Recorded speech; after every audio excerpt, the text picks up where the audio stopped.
Hey everybody, Roger Chambers here, and I want to demonstrate the Sadowsky MetroExpress. Did a few things to it, and I want to get into that. But I want to shout out GHS Strings. I don't know, I keep their sticker with me. GHS Strings, who I'm a proud artist and endorser of. I can't play any bass without GHS Strings, and so I'm grateful for the relationship. And every bass I get put my hands on, I'm gonna put GHS strings on it. So like I like to say, every time you hear me play, you're hearing GHS strings. Anyway, so the Sadowsky Metro Express, of course, if you go on YouTube, you can find way more extensive details on it. So I'll just go on a quick overview. Metro Express, this is the version that is a collaboration between Sadowsky and Warwick. This was made in China. And so we'll see here on the top, we have hip shot tuners, but they are stamped for Sadowsky. And so we have Sadowsky stamped hip shot tuners. We have the Just a Nut, which basically, if you use your hex wrench, you can raise and lower the height of the strings at the nut height going over to the string tree head. The other thing that we have is the invisible fret technology. And so the general gist of the invisible fret is that on the side, on the direct side, you do not see the fret lines on the side markers of the fretboard. I don't like it. I'm just gonna be honest with you. It's cool, it's novel, it looks interesting because of course you can see kind of at the edge, it's clean. However, it's bulked at each edge, and so it kind of, you feel it along the edges of the bass as you're playing. And so it's taken some getting used to, but that's my opinion of it. For the Sadowsky loyalists, don't come at me. It's cool. So but it still gets the job done. A note is still a note, and there's no issue there, and I don't have any bend issues, or I've never had any issues where the string really fell off the bass or anything like that. But that's just one of the things that I did not like.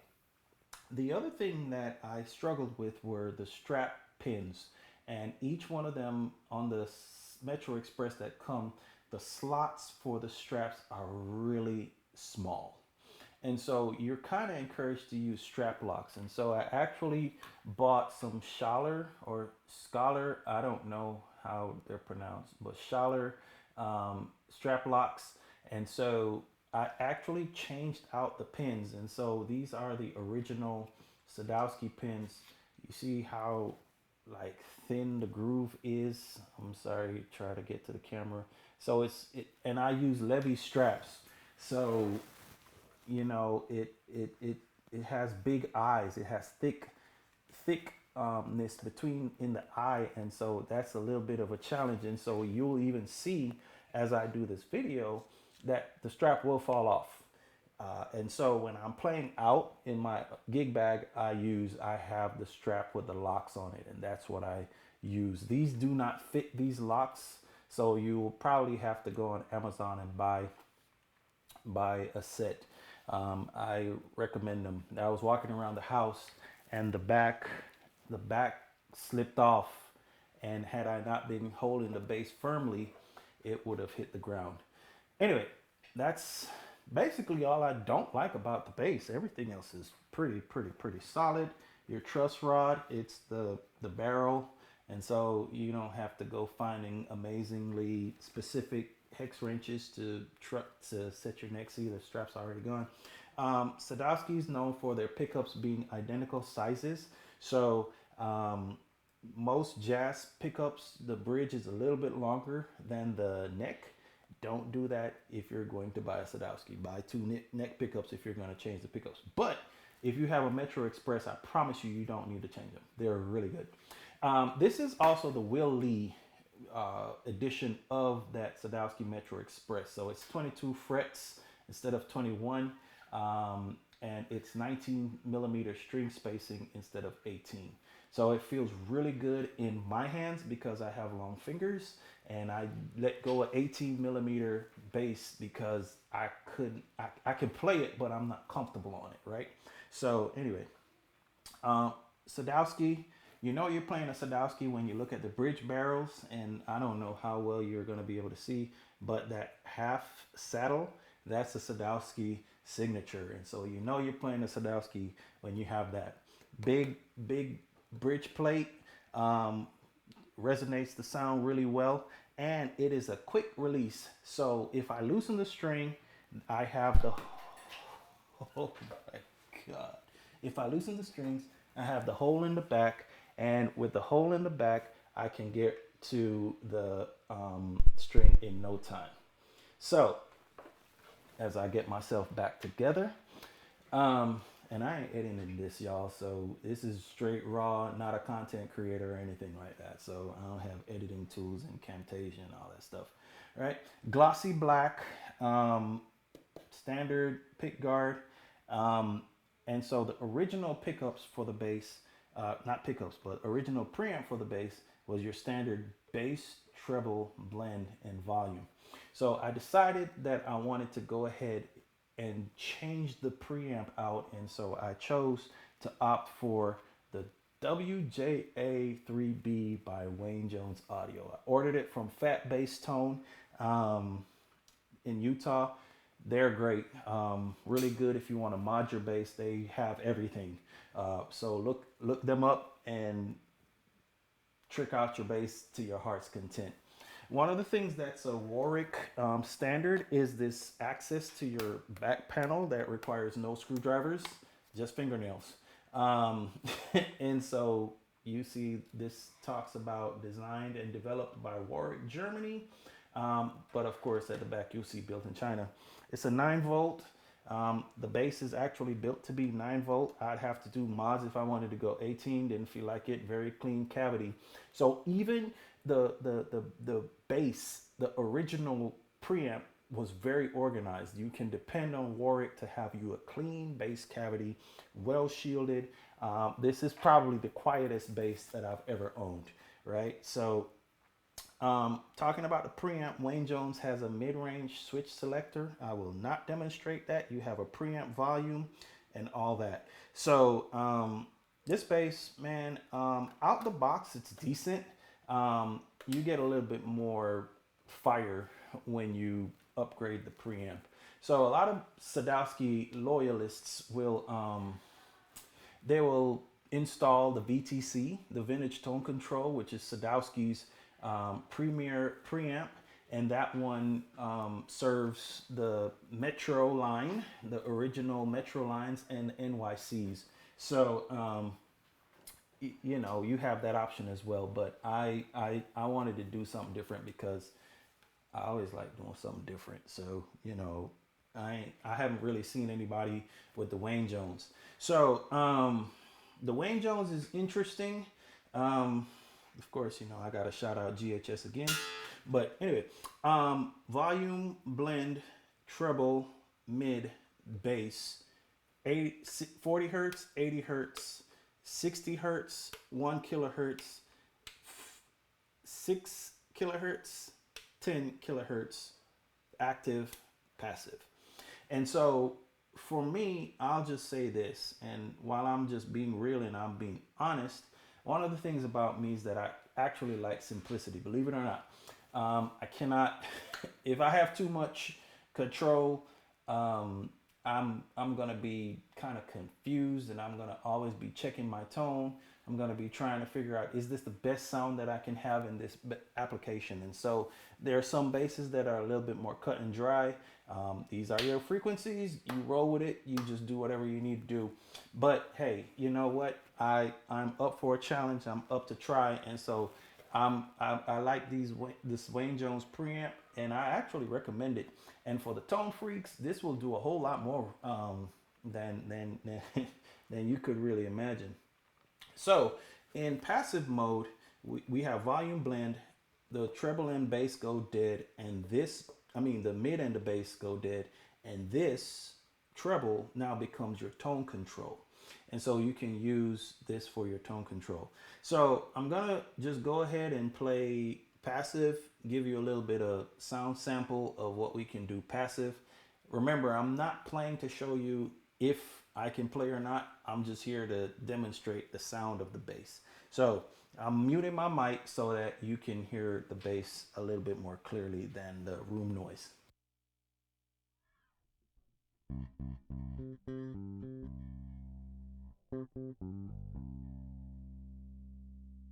So that's the tone control off.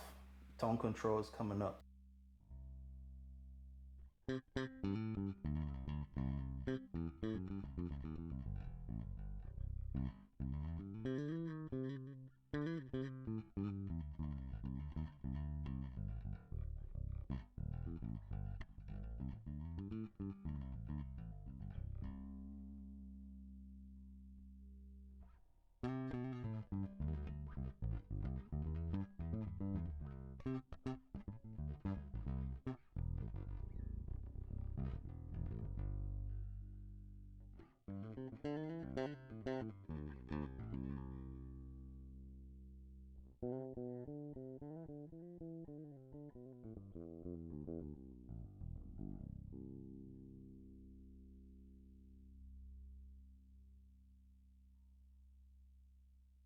All right. So one of the things that I'll admit is that the center, the balance is interesting. Sometimes the center doesn't feel strong, so I wish it were a little bit stronger and a little bit more grippier. I'd rather fight with it to move into bridge or neck. Moving it counterclockwise goes into neck mode, bridge mode, I'm sorry, and then moving it clockwise goes into neck mode. Right? But in the center, I have to kind of do a double check just to make sure that I did fall back into center. 9 out of 10 times when I'm playing, I'm in center, but for the moments that I do go out of bounds with it, like, you know, you're trying to get them mooks you're trying to get them big boomy tones and all that stuff, and I want to make sure that I land back in center. So I always do this security check to make sure that I get back there. But all the fun of this bass is inactive. I'm in active now, and everything is flat. Yep.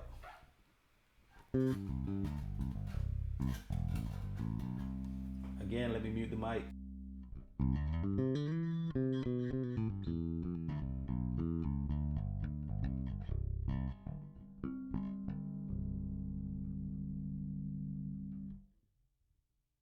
So the raw bass actually sounds good. Going back to just the build of the Sadowsky, and it because it's originally a 2-band EQ, a lot of the mid characteristics are already there. So now I'm just gonna try to play around with some of these tones.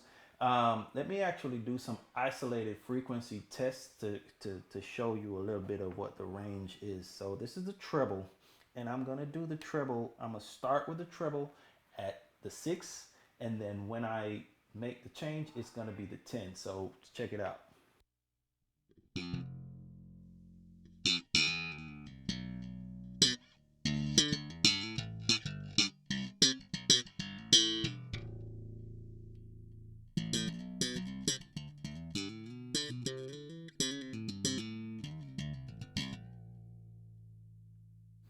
So you get that hi-fi on the 10. Oh man, it's ridiculous. And one of the cool things about it again is that this is the highs. You hear no buzz. And so this is 10K maxed out and you don't hear a buzz. It's well built. It sounds hi-fi. It sounds crispy. I love it. All right. So here's the mids. The mids is what gives me the most challenge. I ain't even gonna lie to you. So hear it out. Check it out. This is 600 first and then 1K second.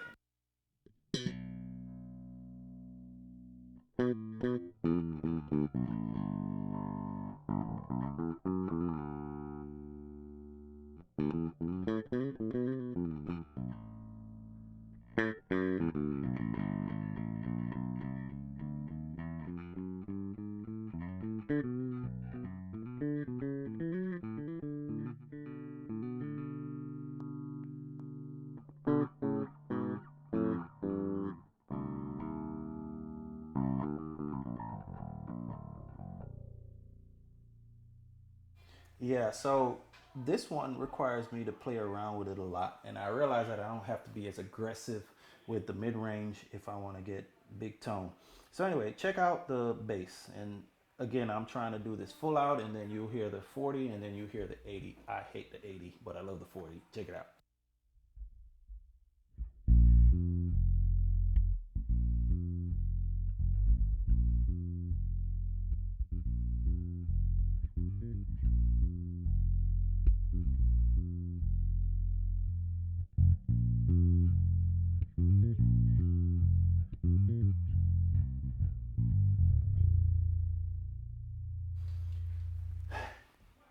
Man, demoing is tough. I ain't great on bass, but anyway, so you hear the 80. It cuts out a lot of the boom, but sometimes it's that boom that makes the bass go. At least for me. So that's something that you got to navigate. And I'm not a sound guru, so one of the things that you'll find is that each of these switches can affect the other tones in there, right? So anyway, um, where do I find home on this bass? I like the 10. I kick the mid right under 50, leave the bass in the 40, and I can play around with the highs as much as I want. So check out some stuff that I can do with this bass now.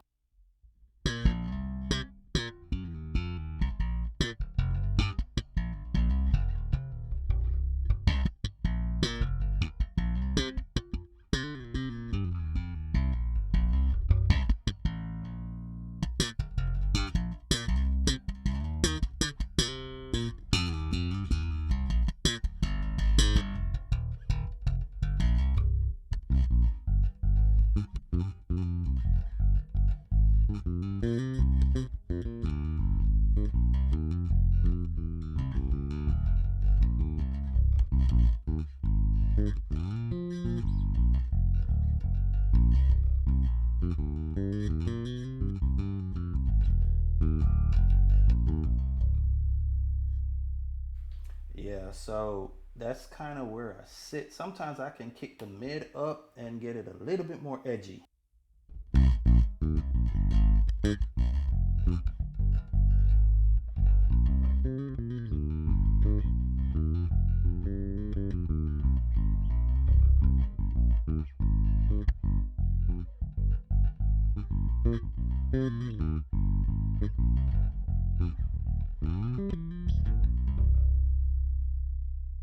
Yeah, man. So I don't have to be ultra aggressive with the mid.